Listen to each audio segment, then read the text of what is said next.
Michael in San Diego, and I think this is going to be fun too. Yes. Hello, Michael.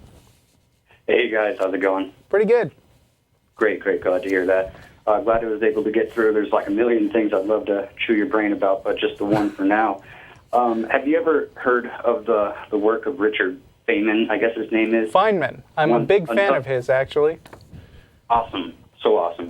I'm not a preacher and I'm not a scholar. I'm just a regular guy, looking out, trying to get some sense out of it all. But one of the things I wanted to I guess, pick your brain about would be basically his research in vacuum energy, and where by our traditional means we would say there should be nothing there, but exponential energy comes out of that. And then a follow-up to that, if you have any ideas about kind of what that means, the omnipresence of it, the fact that it was around before matter, potentially, and that, the difference between, the different atoms that we have is just the vibrational frequency of that, and then how that might relate to consciousness from your perspective.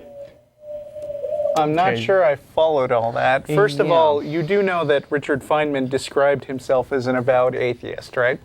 Yeah, which I am as well. Okay. But despite that, I don't like to be the kind of guy to say that I know anything. Neither do we. I'd like to be awesome. Yeah, I'd like to be open.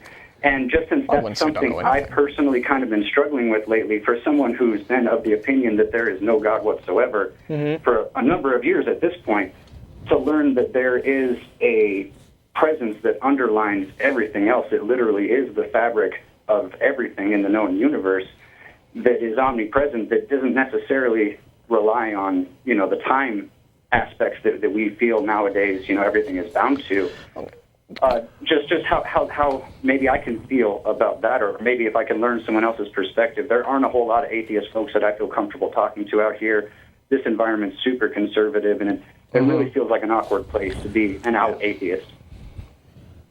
You looked like you wanted to talk. Well, I was simply going to say, assuming that we're in this conversation, we are even remotely describing this in an accurate way, and I am looking over at Mark Lowy, one of our fine members, who is also a physicist himself, and has written a graduate-level textbook on quantum mechanics.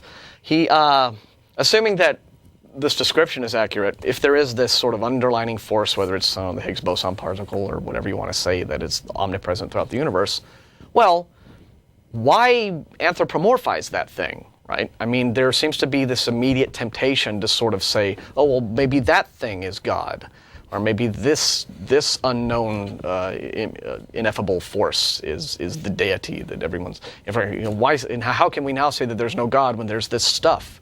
Well, it is natural, I think, among people to want to understand the universe we live in our own terms, which is why we anthropomorphize things. And I think that this is where gods come from.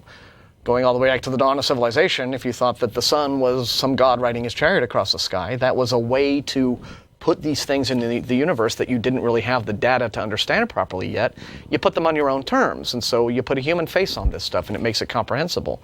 So all I can say, we're both non-physicists here, right? So just talking as regular guys, I would say until we know more about what science can actually tell us about these particles or this material, what can we say about it other than it is stuff that is under study? And beyond that, why attach a label like God or anything else to it until we know more?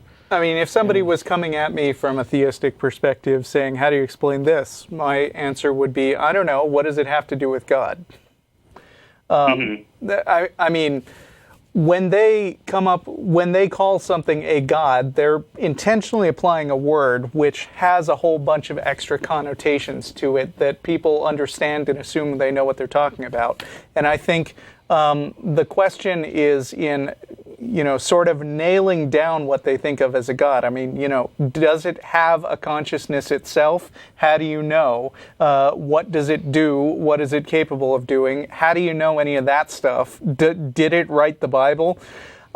Because it sounds to me like people are eager to throw around difficult scientific concepts that we haven't fully come to grips with. And any scientist will tell you there are lots of those. I mean, There are lots of things about the universe that we don't entirely understand yet, but there's nothing so far that's actually justified applying that label God to it, because what does that even mean? But certainly guys like Deepak Chopra have found a way to make a whole lot of money by just, they point to all these gaps in science and quantum stuff that he knows nobody understands, and so he just has, this becomes his marketing pitch now. Right. I'll just call all this quantum stuff God. Yeah, if it wasn't quantum mechanics, he'd latch on to whatever other frontiers of science have yet to be explored fully. Right. And then I guess just the only other thing that I was really wondering about as it pertains to that, I don't want to put a face on it, and I think that's part of the problem is that too many groups have tried to put a face on it, and you really can't. But in the spirit of, spirits, I guess, and when people pray, it doesn't matter if you're a Jew or a Muslim or a Christian or a Mormon, people have kind of seemed to suggest that at least intention does have an impact on matter. Even down to like those random event generators, they have people pull, and 80% of the time, if they want it to come up zero, it comes up zero. The experiments don't actually bear that out. Oh, okay. And I mean, the trouble with the internet. If people tell you that this is backed by solid scientific evidence, you should actually look for it and see if it was actually published in a mainstream venue and therefore exposed to criticism by real scientists. Because it's easy to devise an experiment which doesn't actually measure up to the scientific method. It's easy to to have a study done that's not double-blind, that basically the outcomes are influenced by the bias of the researcher. All kinds of things can go wrong, and fake science is something that fake scientists love. Just so one other thing that you should just always, especially in email debates, this is really easy. If you're emailing back and forth with some sort of Christian or some sort of New Age woo believer or what have you, and they cite some belief that they have and claim that it was backed up by this, that, or the other scientific study and research and what have you, just respond with a little Wikipedia thing, citation needed, and let it go at that, because it is up to them to provide that. At that point, right. I mean, it's my policy to always ask for specifics. Like, actually, the first caller, he said, well, how do you explain all of these prophecies? And my reaction was, well, I can't explain all of these prophecies. What is one? Yeah, and that's what we were trying to get through. The point we're trying to make with Ray was that, how do you know that a particular thing happened because a prophecy, because it was some sort of divine presaging or... Right. And nothing else. How do you know that it was anybody telling the future and not just, sort of bringing it about through desire? Right, yeah, exactly. And action, not, the universe grants you what you wish, which is also bullshit. But, Cool. Well, there's a lot of people waiting to talk to you. I really appreciate the time, and keep up the good work, fellas. Thanks for the call, Michael.